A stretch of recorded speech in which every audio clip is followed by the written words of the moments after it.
Bonjour Guillaume. Bonjour Edil. Alors je crois qu'il y a, pour débuter cette rétrospective sportive, des nouvelles de la Coupe de France de football. Et oui, il n'y avait pas de Ligue 1 ni de Ligue 2 ce week-end puisque c'était la trêve internationale avec cette douloureuse défaite de l'équipe de France face à l'Ukraine. Mais il y avait de la Coupe de France et notamment un exploit de l'équipe de Saint-Amand qui a gagné face au Havre, une équipe professionnelle qui est actuellement 16e de Ligue 2. Un but de Carvalho à la 91e, hein, ça a été dur, il a fallu aller la chercher jusqu'au bout, mais les Saint-Amandinois ont tenu et passent donc ce tour de Coupe de France. Ce sera malheureusement pas le cas pour Marquette-Lille qui a chuté face à Boulogne, non sans les avoir poussés en prolongation, hein, puisqu'il y avait un score de 1-1 à l'issue du temps réglementaire. Mais les Boulonnais, quand même, un ton au-dessus, ont fini par passer. Alors Ouascal, il n'y a pas eu de surprise. Ouascal est tombé face à l'équipe de Chantilly 2-0. Et puis, sinon, les qualifications de Croix, de Marc, mais aussi d'Arras. Et enfin de Lens, qui n'a fait qu'une bouchée, de Creil, hein, une victoire des 100 5-0. Un petit mot aussi sur le match de Villeneuve-d'Ascq, qui ne s'est pas joué. Hein, ça devait se jouer ce week-end face à Amiens. Et faute de météo convenable, hein, il y avait trop de brume, trop de brouillard, le match ne s'est pas joué et a donc été reporté. Mais en tout cas, un beau tour de Coupe de France avec un exploit extraordinaire face à Saint-Amand, de Saint-Amand face au Havre. Il faut rappeler quand même que ce sont deux équipes qui s'étaient déjà affrontées l'année dernière, que Carvalho avait déjà marqué face au Havre et malheureusement le Havre avait fini par remporter ce tour de Coupe de France et là c'est l'inverse, Saint-Amand a tenu, donc vraiment un beau succès, une belle surprise. Il y avait aussi ce week-end du motocross, Guillaume, avec la 17e ronde des Sables. Voilà, quelques mois maintenant, presque quelques semaines avant l'enduro du Touquet, l'enduropal. C'est un peu une répétition générale. En tout cas, c'est un bon moyen de voir qui est en forme. Alors, lors de cette 17e édition, eh bien, c'est le Belge Steve Ramon qui l'a emporté. Steve Ramon qui avait remporté il y a quelques années l'enduropal du Touquet. Steve Ramon l'a emporté devant le jeune Adrien Van Beveren qui malheureusement a chuté face à un attardé et a donc eu du mal à terminer la course. Il est quand même revenu, il a terminé à une cinquantaine de secondes du Belge et ces deux-là ont terminé devant Milko Potisek qui complétait le podium.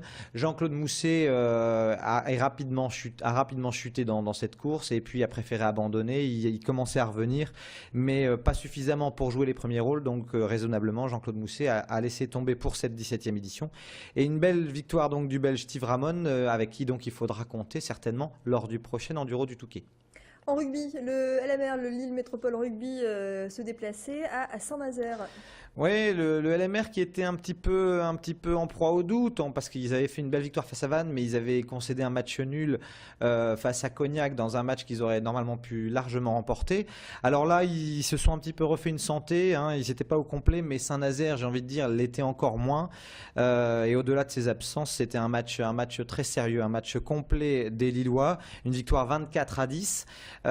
Donc voilà le LMR qui se retrouve 3e de Fédéral 1 avant de recevoir Massy, j'ai envie de dire même l'ogre Massy, puisque Massy ce week-end a littéralement explosé Cognac 57-3, donc ce sera le premier Massy contre le 3e lors de la prochaine journée qui aura lieu samedi prochain au Stadium Lille Métropole.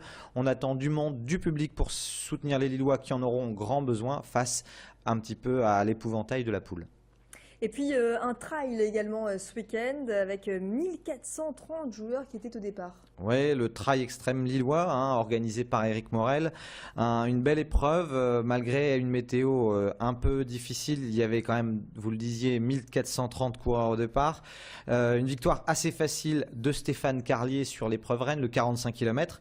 Et d'autant que Stéphane Carlier a soutenu un rythme excellent puisqu'il a réalisé 20 minutes de mieux que celui qui avait emporté cette distance l'année dernière en 2012.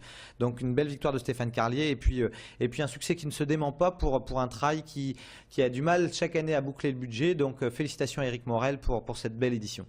Quelques résultats en bref, Guillaume, pour nous parler de basket. Oui, de basket, et puis ça va mal à Gravelines, hein, sur le littoral. Le BCM qui a perdu face à l'Asvel, le BCM qui est 13e du championnat de Pro A, alors qu'il jouait les premiers rôles, il était même souvent leader de la phase régulière. Le BCM à Gravelines est tombé face à l'Asvel 69-64. Fort heureusement, en basket, il y a une bonne nouvelle, c'est le SBVA qui a battu dans le derby Arras, qui est allé gagner à la Halte-Ettelin 63-59. C'est la 9e victoire pour les Villeneuvoises en 10 matchs. Ça va vraiment très fort cette saison pour les filles de Frédéric Dussart.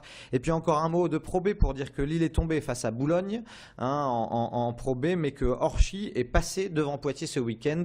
Donc c'est un petit peu le mano à mano entre Lille et Orchy cette saison de Pro B, puisque c'est à l'un et l'autre qui se rendra la dernière place. Pour l'instant, c'est Lille qui est derrière et Orchy à la faveur de cette victoire face à Poitiers qui est passé légèrement devant. Voilà pour l'actualité chargée de ce week-end sportif. Effectivement. Merci beaucoup en tout cas Guillaume Van der Schaik d'avoir répondu à ces quelques questions et surtout de nous avoir fait cette rétrospective de l'actualité sportive du week-end. J'imagine que demain soir vous serez devant votre téléviseur.